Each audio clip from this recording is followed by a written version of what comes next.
Hello guys! Welcome back to our channel, Gaijin World! Andito tayo sa Kanayama ngayon. Thank God that na-survive natin itong 2 weeks na kasisimula lang natin dito sa bago nating trabaho. Actually, nandito tayo sa Kanayama. Ayan. Kumikita ninyo, maraming tumatambay ngayon. Mahilig yung mga Japanese na mag-phone. Ayan, may kita nyo, puro sila nag-phone. Ayan ang Kanayama.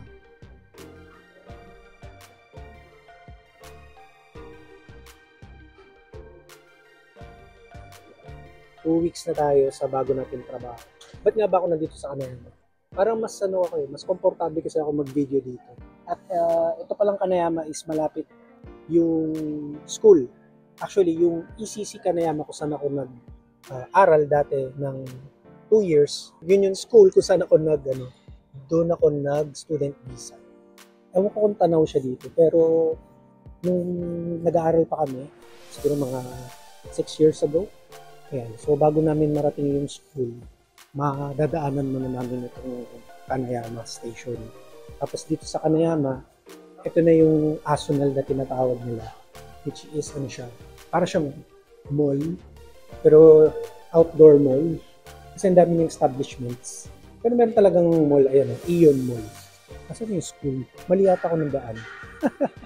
Ayan, so gusto ko lang i-share sa inyo yung ating experience nitong mga nakaraang araw.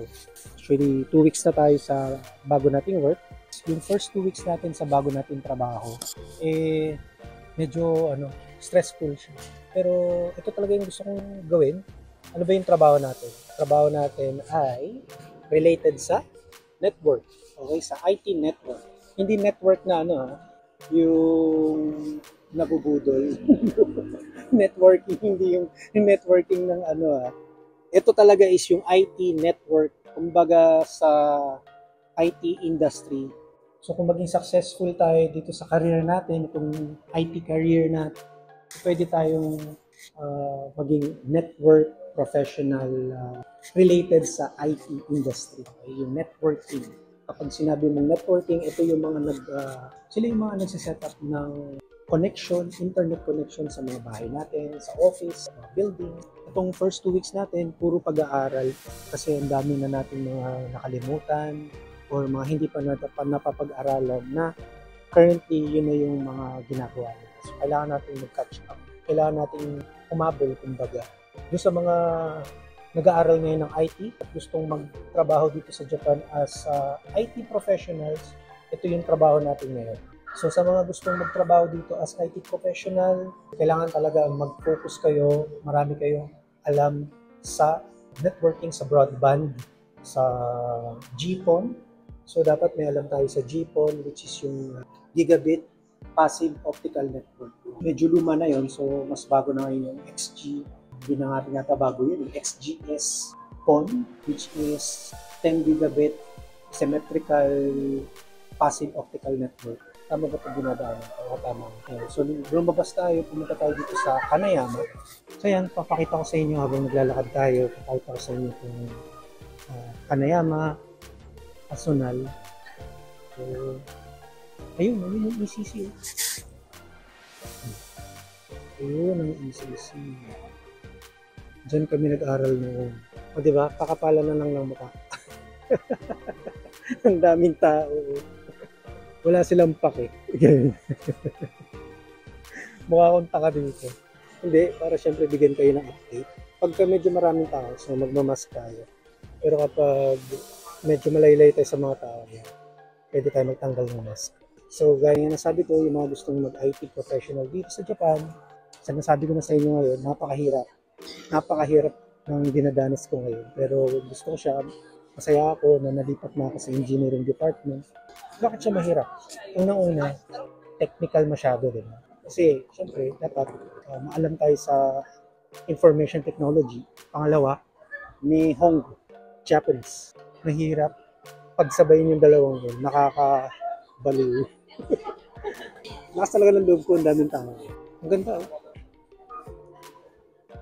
It's nice. Medyo madilim lang siya, kaya ganyan yung effect niya. Nagmamime mo. Galing. Siyempre, pag naglagay ka ng pera dyan, gagalaw yan. Kaya na sinabi ko kanina, kailangan dalawang important skills ang meron ka dito. Kung gusto mo maging IT professional. Una, yung IT skills. Pangalawa, Nihongo. Dahil wala silang ibang way to communicate kundi Japanese. Doon mo lang din sila makakausap ng Japanese. Okay, so mahirap talaga siyang pagsabayin. Pero sana kayanin ko kasi ito yung gusto nating career. Big career move to sa akin. Sobrang dami natin pinaghirapan para lang. Dami nating give up para matupad to. Ano yung mag-give up natin? Yung time. Halos wala na akong time. Konti na lang yung oras natin. Parang uuwi na lang ako, matutulog. Tapos papasok na naman. Ganun. Sobrang time consuming kasi nga medyo malayo yung lugar. From Gifu to Nagoya, so lagpas 1 hour and 20 minutes ang biyahe papunta pa lang tapos pabalik dito. Ayan, medyo dahil napag-uusapan na natin yung time, kailangan na natin sumakay ng train. Medyo malayo ito yung biyahe natin. At hinahantay na tayo ng ating family. Sabi ko nga, dalawang important things, Hongo and IT skill. Kung napansin yung post ko yesterday, nag-business trip kami, pumunta kami sa isang customer, sa isang client. Tapos, may issue kasi din sa connection nila sa internet connection. Ito na tayo sa Panayan. Sakay muna tayo ng train kasi baka malito tayo sa ating biyahe. Kailangan natin ng pasok tayo dito sa yan, everyday ganito ang sitwasyon. Palagi nagmamadali yung mga tao. Yan. So, tatap ko lang ang card. Tapos, dun tayo ulit sa kabilang side. Type na naman tayo ulit. Yan. Tapos, punta na tayo sa platform. Yan. Inuyama. So, maghantay na tayo ng araw-araw ganito. Para kang nakikipagguluhan sa mga zombie. Sobrang dami nila. Kasalubungin ka talaga nila. Kahit di ka nila kapamilya.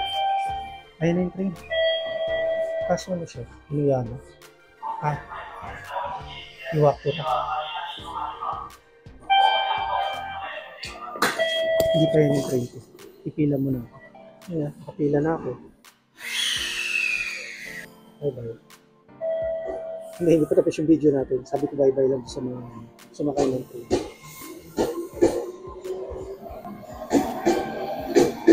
Laging ganyan ang ating biyahe.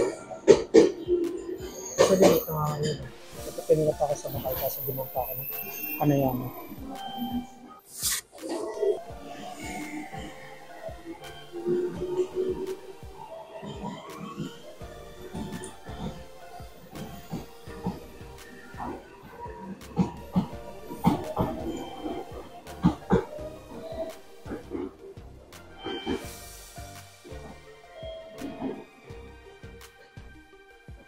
乗車はおやめいただきますようお願いいたします。整列乗車ご協力をお願いいたします。またお降りのお客様を先にご投資いただきますようお願いをいたします。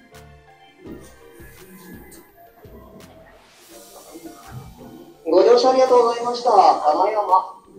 金山です。So yun guys, pauwi na tayo. Sana nagustuhan nyo itong video na to. Abangan nyo pa yung ating mga susunod na i-upload ng mga videos. Like, share, and subscribe kung hindi ka pa nakasubscribe. Mag-subscribe ka na at hit mo yung notification bell para lagi kang updated sa aming mga susunod pang i-upload ng mga videos. At sa iba pa mga topics namin related sa pamumuhay dito sa Japan. Puntahan nyo aming YouTube homepage, i-click nyo yung playlist. Dahil marami kaming playlist dito na makakatulong sa inyong pamumuhay dito sa Japan. Thank you so much and I will see you on our next video. Huwag niyo kalimutan i-check yung mga videos na lalabas din dito sa screen. Labig! Bye!